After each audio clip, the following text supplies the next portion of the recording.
Hey guys, welcome back to my vlog, and for today's video, we are on our way to Asbury Park. Kaya napanihintay nyo, let's go!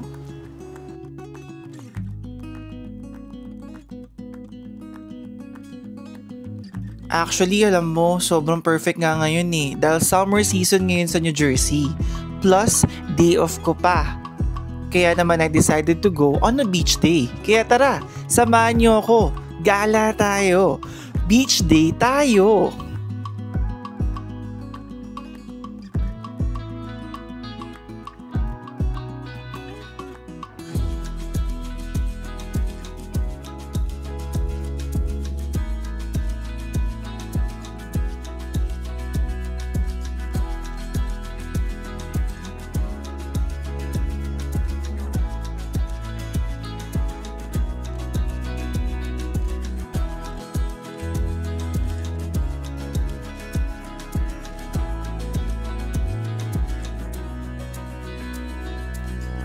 At nandito tayo ngayon guys sa Asbury Park, isa sa mga pinakasikat na beach town dito sa New Jersey. Kaya naman, let's go at samahan niyo ako guys to explore kung ano nga ba meron sa Asbury Park, New Jersey. Let's go!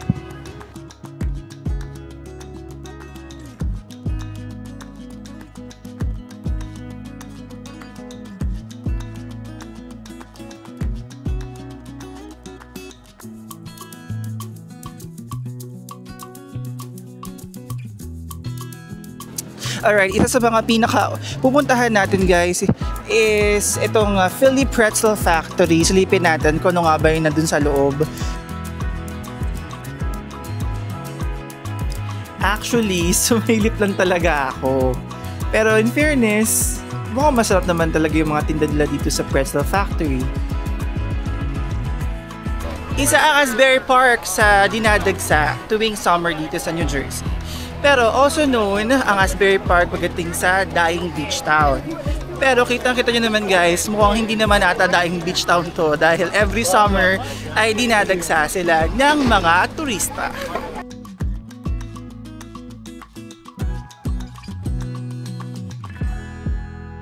Order ko lang ng pizza nilang 12 inches. Tingnan natin kung gaano nga ba kasarap. And update about dun sa pangalan ng pizza. It's actually Silver Ball. Silver Ball yung pangalan ng pizza nila.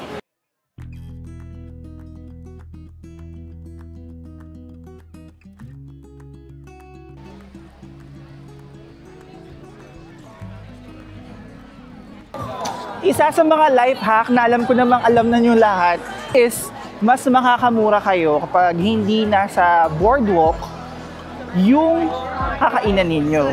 Pero obviously guys, napunta tayo sa boardwalk pero okay lang yan dahil ngayon naman ay maghanap tayo ng drinks, water, juice, whatever. Kaya samahan nyo ako. Let's go!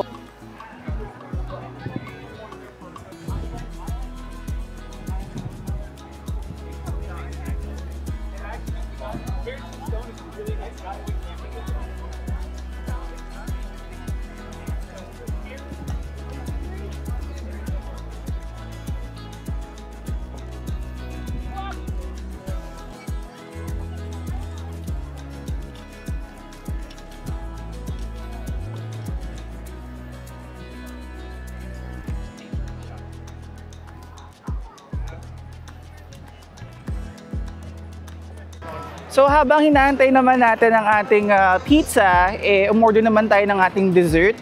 Ito ay playa bowl. Or ito ay isang smoothie bowl na makikita nyo guys maya-maya.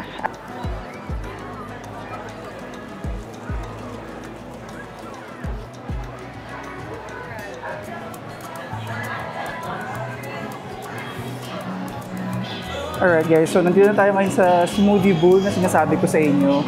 Isa to sa mga pinaka, pinipilahan dito sa Asbury Park kasi nga sobrang nakaka-refresh and at the same time sobrang masarap yung mga selections nila when it comes to smoothie bowl. Kaya naman, samahan nyo ko guys, order tayo.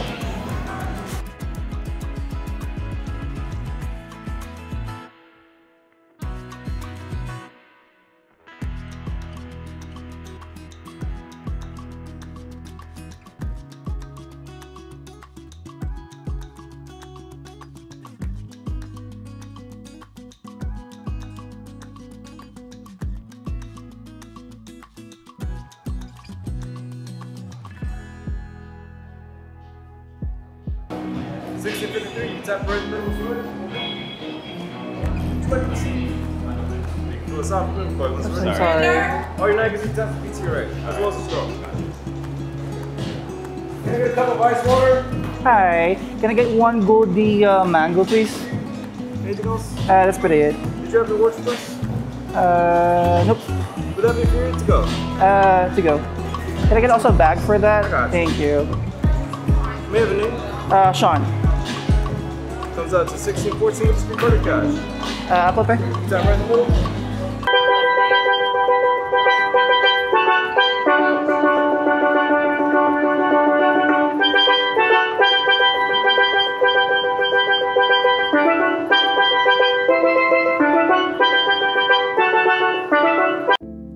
And of course, andito tayo sa ating exciting part.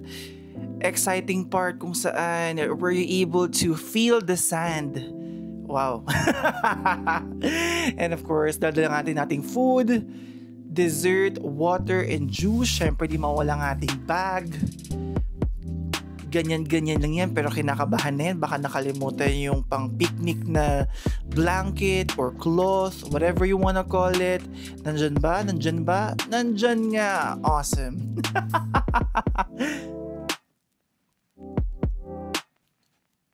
Syempre, ipapagpag natin yan na parang Downy commercial in 3, 2, 1. Yan o. Nice.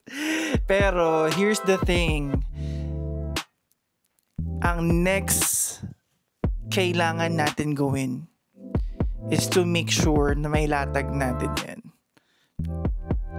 To be fair, sobrang hangin naman talaga ng panahon na yan. Well, beach day nga, diba? Sige, dumaan tayo sa unang angle. So, unang angle is stretch mo yan. Sige, stretch mo. Kaya mo yan. Yun. Sige, lagay mo sa gilid. Lagay mo sa gilid. Yun. Ayan, teka lang. May dumada na magtropa. Ayan, sige. Mukhang hinahangin pa. Mukhang hirap na hirap siya. Tingnan natin. Yan. Yun, pagpagin mo. Yun, pinagpag niya. Of course, syempre ay naman natin ng sand, diba, sa loob ng picnic area natin. Picnic area? Sige, yan. Pagpagin mo din. Iyon, lagay mo lang dyan. Okay. And of course, hindi mawawala ang ating food, ang ating pepperoni pizza, at higit sa lahat, ang ating desserts. Nahawak-hawak ko nga ngayon. Syempre, sa kabilang side, kailangan lagyan ng bag. Tama ba? Yun ang nilagay ko. Ayan, sige, baba natin muna. At ilagay nga ang bag. Tama. Alright guys, ngayon naman ay tapos na tayo ilatag ang ating pa-picnic ngayon dito sa beach, dito sa may Asbury Park. Kaya naman samahan nyo ko guys na kainin ang in-order nating playa bowl or smoothie bowl at ang ating pepperoni pizza na may pa drinks. Let's go! Dito tayo ngayon sa beach at ito ng ating lunch/dinner. Pagod na pagod pero worth it naman. And of course, ito naman ang ating beach view.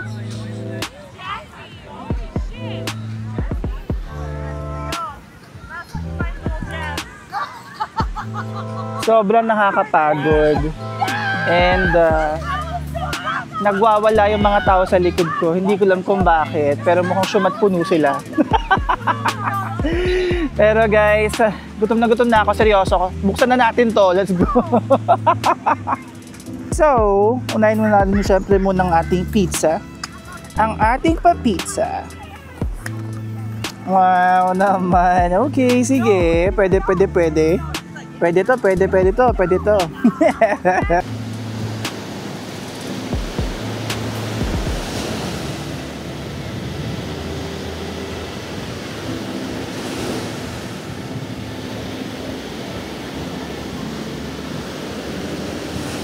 Ang sarap-sarap mag-beach day ngayon. Parang masarap din mag-podcast. Tingnan natin kung may tatawid natin yung podcast. Pero ano ka ba? Kaya pa ako sabi na gutom na ako. Pero kaya pa ako hindi kumakain. Inom muna tayo ng drinks.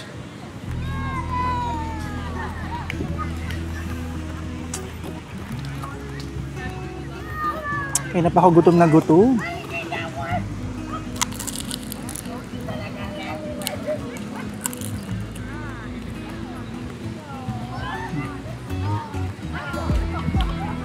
Okay siya. Masarap siya. May tatawid siya, promise.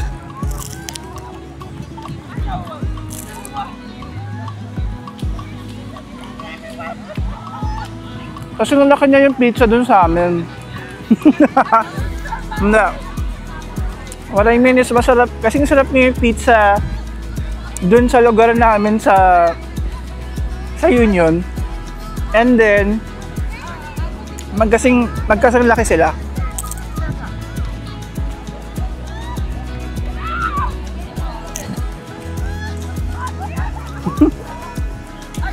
Usually hindi ko kinakain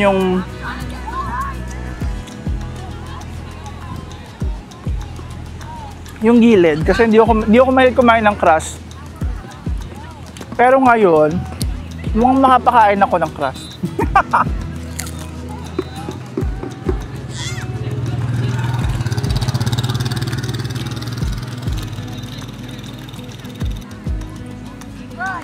Ay, grabe. I remember, the first time magpunta ko dito sa States, ang una kong kinain agad is pizza. Legit yun ah. Unang kinain ko agad dito. Pizza talaga. I remember, that was 2014. Tapos no 2014, I was on my way dito. Yan ako ng mga tita ko. Christian, anong gusto mong pagkain? Ganyan. May gusto ka bang paboritong flavor ng pizza? Kasi alam nga na po ng lahat na paborito ko talaga yung pizza.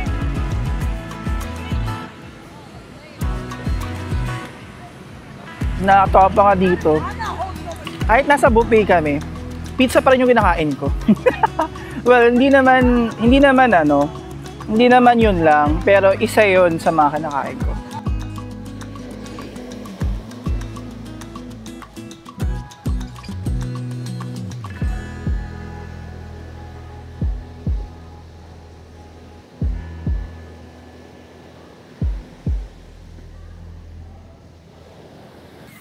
Alright guys, tapos na tayo ngayon sa ating pizza. Kaya naman ngayon dumako naman tayo sa ating desserts. Kung saan, meron siyang main flavor na mango. And then, I believe meron siyang strawberries, may bananas. Ganyan siya kasarap. May Nutella pa siyang kasama and may granola or granola, whatever you wanna call it.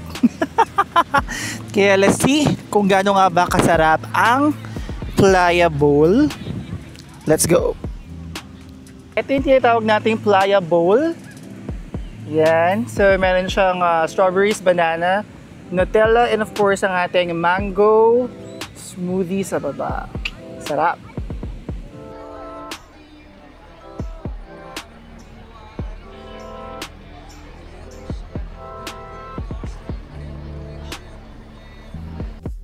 Unang subo, sarap. Isa pa, yun, ang sarap-sarap. Pero alam nyo, wag nyo ako panoorin, kumain din kayo. Kayo talaga, masisiba kayo. Charot. Anyways guys, I'm so happy dahil finally I was able to have my own time, diba, to myself, and at the same time makapag beach day man lang, diba? Come on, deserve naman natin makapag beach day, especially summer ngayon sa New Jersey. And honestly, yung pagkakain ko niyan, sobrang sarap kasi mainit talaga yan, and yung mango na smoothie plus yung mga fruits, sobrang refreshing, sobrang sarap. Try nyo. Siyempre, papasok tayo ngayon sa Paramount Theater, isa sa mga pinaka-sikat na tourist destination dito sa Asbury Park.